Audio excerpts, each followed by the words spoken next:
मोहतरम नाज़रीन, अस्सलामु अलैकुम व रहमतुल्लाहि व बरकातुहू। आपने अगर हमारे यूट्यूब चैनल अल-गुफ़रान मीडिया सर्विस को सब्सक्राइब नहीं किया है तो जल्द अज जल्द सब्सक्राइब करके बेल आइकन पर क्लिक करें ताकि आने वाली तमाम बेहतरीन नातें, अच्छी तकरीरें और छोटे बच्चों की मुख्तलिफ और दिलचस्प तालीमी सरगर्मियों से वाकिफ़ होते रहें। शुक्रिया। हिंदी तकरीर के लिए मोहम्मद खुर्शीद को दावत दी जाती है। वो स्टेज पर है और अपनी याद की हुई हिंदी जबान में तकरीर पेश करें।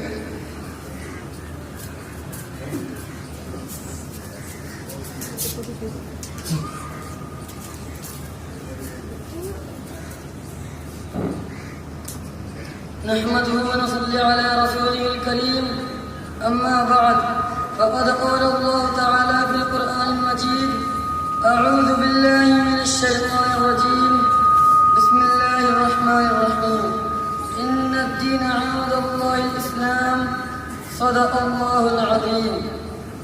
आज के इस शुभ सभा में आदरणीय प्रधानाचार्य शिक्षकों एवं बाहर से आए हुए आगंतुक, आप सभी का इस शुभ सभा में हार्दिक स्वागत है। प्रिय सज्जनों, मैंने अंतिम पुस्तक पवित्र कुरान की एक आयत अध्ययन की है जिसमें परमेश्वर ने हम सबके मूर्तिकार ने आज्ञा दिया है कि ईश्वर के निकट दीन धर्म केवल इस्लाम है। प्रिय बंधुओं, इस्लाम अरबी भाषा का एक शब्द है। इसका अर्थ को मुस्लिम कहते हैं। सूर्य अल्लाह के आदेश में है, चाँद अल्लाह का आदेश मानता है। सूर्य, चंद्रमा, नक्षत्र सब ईश्वर की आज्ञाकारी है। हवाएं उसकी आज्ञा से चलती है।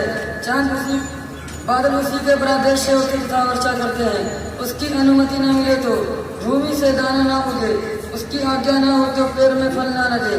तात्पर्य यह है कि ब्रह्मांड की समस्त वस्तुएं ईश्वर की आज्ञाकारी है, उनमें आज्ञा की लेश मात्रा शक्ति नहीं। प्रिय मित्रों, मानव जाति ईश्वर की एक ऐसी रचना है जो अन्य वस्तुओं के समान पूर्ण रूप में विवश नहीं है। अपने जीवन के कुछ भाग में मनुष्य स्वतंत्र है, वह भलाई भी कर सकता है और बुराई भी। वह प्रत्येक विषय में ईश्वर के आज्ञा पालन पर बाध्य नहीं है, अपितु आज्ञा की शक्ति रखता है। मनुष्य का यह आचरण जीवन के प्रकृति होगा, अतः वह इससे पूरा लाभ उठा सकेगा। ईश्वर की आज्ञा करके न केवल अपने ऊपर अपितु उन अनेक वस्तुओं पर मनुष्य अत्याचार करेगा जो उसके अधिकार में दी हुई है। ईश्वर अत्यंत दयालु है, उसे अत्याचार पसंद नहीं। जभी तो मानव मात्र के लिए ईश्वर ने केवल इस्लाम धर्म की अनुमति दी है। जीवन की शेष समस्त शरिया अप्राकृतिक एवं कल्याणकारी है। प्रिय बंधुओं, इस्लाम बुराई से रोकता है तथा भलाई की आज्ञा देता है। भलाई का मार्ग ईश्वर का मार्ग है और बुराई का रास्ता शैतान का रास्ता है। भलाई का मार्ग ग्रहण करने वाला तथा बुराई से बचने वाला मुस्लिम है, ईश्वर का भक्त तथा उसका आज्ञाकारी है। बुराई के रास्ते पर चलने वाला तथा ईश्वर की आज्ञा करने वाला मुस्लिम नहीं। प्रत्येक काल का आरंभ हमें ईश्वर की आज्ञा से ही करना चाहिए। उसका आज्ञा पालन करना तथा उसकी आज्ञा से बचना ही हमारा परम कर्तव्य है। यही इस्लाम है। हज़रात, सत्य यह है कि तमाम खूबियों एवं तमाम सुंदरता का नाम इस्लाम है। धन्यवाद। अल्लाह हम सबको इस्लाम के सत्य मार्ग पर चलने की